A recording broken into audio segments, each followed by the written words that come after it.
Dari hasil pengembangan pihak kepolisian terkait meninggalnya 3 orang warga Rumpin yang tenggelam di Danau Kuari, Kecamatan Cigudeg, Kabupaten Bogor beberapa waktu lalu. Saat ini pihak kepolisian menetapkan AN 51 tahun sebagai tersangka lantaran pelaku yang merupakan guru spiritual korban mengajak korban ke tepian danau sebagai cara untuk menyembuhkan penyakit dan gangguan jiwa yang diderita korban. Hingga akhirnya korban terpeleset dan tenggelam bersama kedua orang lainnya yang mencoba menolongnya. Atas perbuatannya ini pelaku terancam hukuman kurungan paling lama 5 tahun penjara lantaran akibat kelalaiannya menyebabkan seseorang meninggal dunia.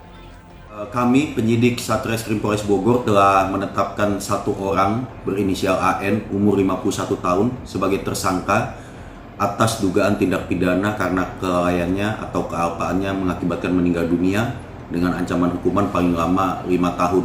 Bahwa berdasarkan keterangan saksi-saksi dan olah TKP diketahui bahwa tersangka AN telah mengajak para korban, dalam hal ini adalah DV, AL, dan juga BS bersama dengan beberapa orang lainnya yang kami periksa sebagai saksi pada hari Kamis tanggal 13 Juli sekitar pukul 21.00 ke sebuah danau di wilayah Cigudeg bernama Danau Kuari.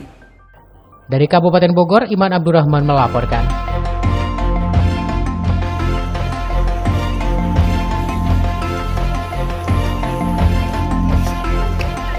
Penyelaman kedua setelah penemuan mayat pertama.